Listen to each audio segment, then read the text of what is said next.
deveria ser a sentença para um casal acusado de matar uma criança de 5 anos? Esta semana, assim como no caso Isabela, mãe e padrasto foram condenados em Ribeirão Preto, no interior de São Paulo. Defesa e acusação não gostaram da sentença. O casal deve cumprir 7 anos de prisão num regime em que os dois podem trabalhar durante o dia e dormir no presídio. E, por enquanto, nem sequer começaram a cumprir a pena. As fotos de Pedrinho voltaram a aparecer na imprensa. O menino de 5 anos morreu em 2008. O processo concluiu que a causa da morte foi uma sequência de espancamentos praticados pela mãe, Kátia Marques, e o padrasto Juliano Gunello. A condenação dos dois à prisão em regime semiaberto provocou polêmica. Eu acho que foi pouco, né? Pelo que a gente viu, tudo que aconteceu com a criança, né? Não estou conformado, só vou me dar por vitorioso quando reconhecer a inocência do casal.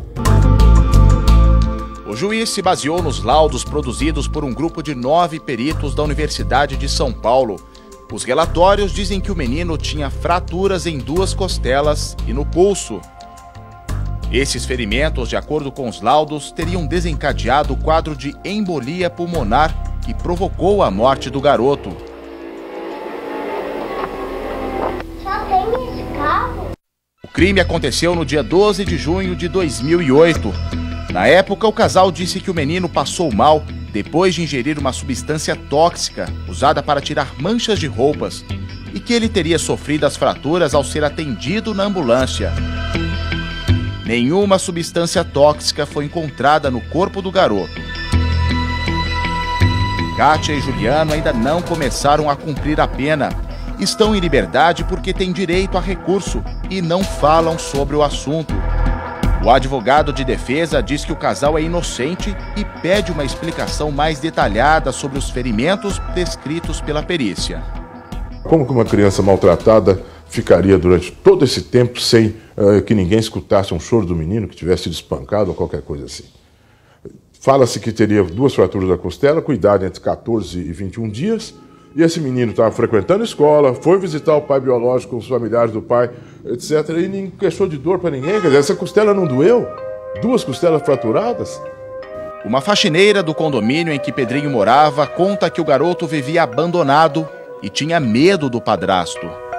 Eu acho que ele devia ser tratado de uma maneira assim, que ele tinha medo, porque às vezes acontecia alguma coisa, eu falava que eu ia chamar o Juliano, ele ficava com medo, a reação dele era de medo. Ela também lembra que Pedrinho sempre aparecia machucado. Aí na segunda-feira chegava e ele estava com machucado. Ai, Pedro, o que aconteceu? Ai, Cris, eu caí na igreja, eu caí não sei onde, eu caí... E ele era uma criança assim, você perguntava, ele respondia, daqui umas semanas outro perguntava, ele respondia as mesmas perguntas, com as mesmas palavras, o mesmo ponto. Então você vê que é uma criança que alguma pessoa falava, você tem que falar isso, isso, isso, isso. Essa antiga vizinha contou que Pedrinho passava muito tempo fora de casa porque a mãe não deixava ele entrar quando o padrasto estava no condomínio. Uma vez eu cheguei e ele estava escondidinho na sombra do poste. Então aquilo é de cortar o coração, pleno sol do meio-dia. Ele ia até o apartamento pelo lado de fora e perguntava para a mãe se podia entrar, se ela abria a porta. Várias vezes ela falava que não, que ainda não. Para o juiz de Ribeirão Preto, o casal praticou maus tratos, seguidos de morte, o que resultou na pena de 7 anos em regime semiaberto. Este criminalista explica como é esse tipo de condenação. No regime semiaberto, ele fica no estabelecimento, na colônia agrícola, vigiado durante o dia. É um estabelecimento de segurança. Caso ele realize um trabalho externo, esse trabalho externo tem que ser realizado mediante vigilância. Ou seja, o regime semiaberto, ele pode trabalhar ou realizar um curso, mas desde que esteja vigiado, esteja sob a força policial. O promotor do caso já recorreu. Ele diz que a pena foi muito branda porque Pedrinho sofreu tortura física e psicológica. Procure imaginar o que seria para uma criança que sofre um abuso físico ser obrigada a ficar fora de casa até a noite, uma vez até sem alimentação, conforme consta dos autos, esperando a autorização de um ou de outro para poder entrar em casa. Você imagina o que seria isso para uma criança que tinha de 4 a 5 anos? Se for condenado por tortura seguida de morte, a pena pode aumentar para até 16 anos de prisão em regime fechado.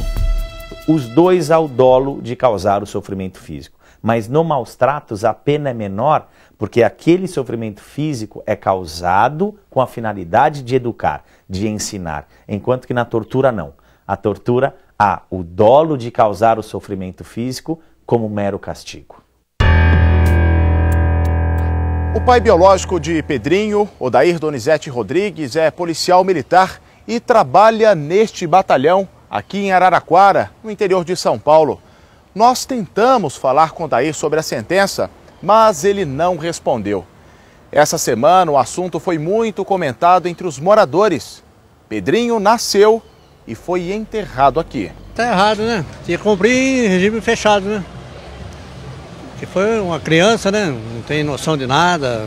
Mesmo que fosse o meu irmão que tivesse feito isso, eu acharia pouco pra ele. Na época do crime, o pai disse que nunca soube de nada. Se é ou não é, eu não sei. E se foi feito alguma coisa, é para a justiça estar agindo.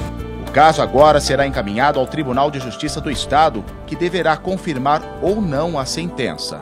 A gente fica revoltada pelo modo que aconteceu, pelo modo que ele morreu. A gente fica revoltado e pela sentença, né?